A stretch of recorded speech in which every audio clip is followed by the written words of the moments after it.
مرحبا بالجميع. نتمنى الى اول مره كتزوروا قناه وصفات انصاف ينضموا الينا باشتراك بالضغط على الزر الاحمر اسفل الفيديو والمرجو تفعيل الجرس ليصلكم كل جديد. نتمنى لكم فرجه ممتعه.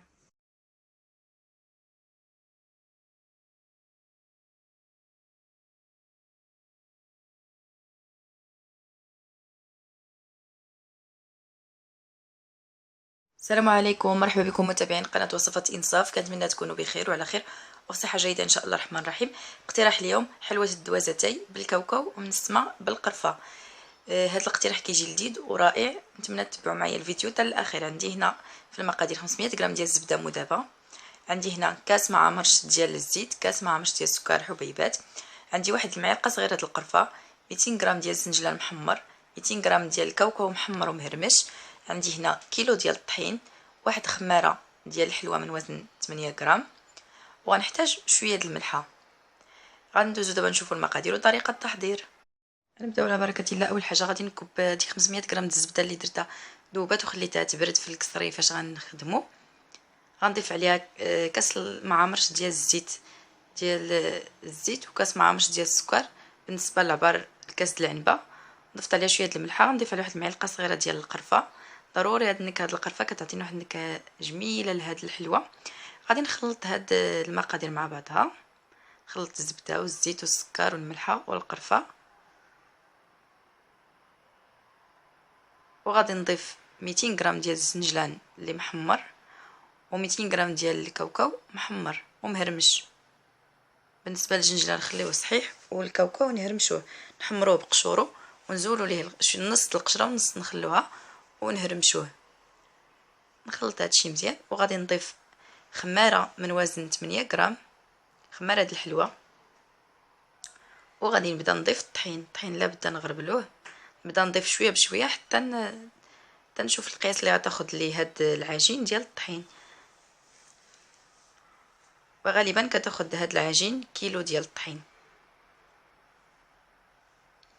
ونبدا نجمع العجين ديالي حتى نجمع العجين مزيان ونحصل على عجين متماسك.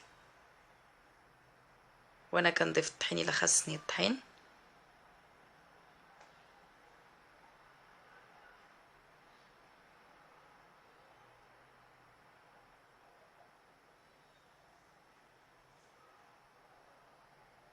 العجين ديالي بعد ما جمعته كيجي بهذا الشكل. غندوزو دابا باش نشكلو. بعد ما جمعت العجين كيف كتلاحظوا العجين كيجي شويه قاصح، غطيتو بلاستيك غذائي. ودابا غادي نبدا نشكلو. غادي نجيب كويره ديال العجين متوسطه الحجم او الحجم اللي نتوما تفضلوه.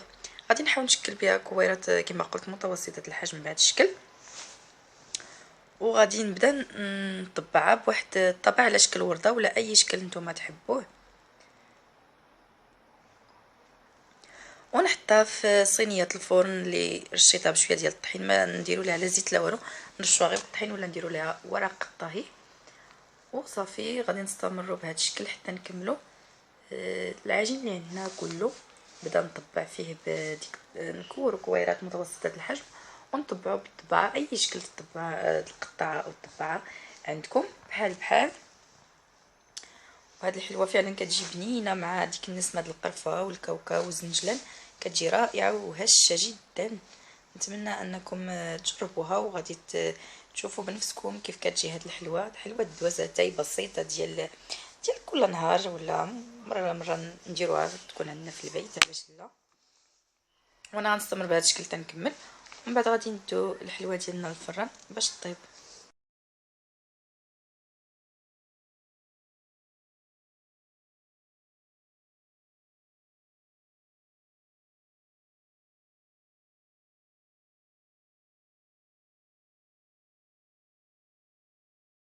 بعد ما سالينا الحلوه ديالنا في التشكال، سخنت الفران على 180 درجه. من بعد غادي ندخل اي الفران الغاز عادي، غندخل الحلوه ديالي باش طيب ونقص العافيه باش تحمر مزيان. وبالنسبه اللي كيسكنوا عندهم حومه فيها فران، من الافضل يدوها الفران د الحومه كتجي هائله. بعد ما كتحمر الحلوه ديالنا كتاخذ واحد 30 دقيقه في الفران، كنخلوها طيب مزيان حتى تحسوا بها تحمرت حتى من الداخل وكتخرج تكون بهذا الشكل. واللي بغى كيديرها في سكر كلاصي كيديرها في سكر كلاصي، اللي بغى يخليها بهذا الشكل يخليها. انا غادي نديرها في سكر كلاصي ونتلاقاو باش نشوفوا الشكل النهائي. هذا هو الشكل النهائي ديال حلوه الدوازه تاعي بعد ما درتها في سكر كلاصي. كتجي هاد الحلوه تقليديه، كتجي لذيذه وهشه جدا، نتمنى انها تعجبكم. وكنتمنى انكم تجربوها فعلا لانها تستحق التجربه، لانها كتجي رائعه ولذيذه مع الفول السوداني او الكاوكاو والجنجلان والقرفه، كتجي فيها نسمه رائعه جدا. وكنشكركم بزاف على تشجيعاتكم، نتسنى منكم مزيد من التشجيعات بجميع فيديوهاتي، اشتراك في القناه وتشاركوا فيديوهاتي مع اصدقاء ديالكم عبر مواقع التواصل الاجتماعي. ما تنساوش تتابعوني على الفيسبوك وصفات انصاف. هذه انصاف كتحييكم، مع السلامه.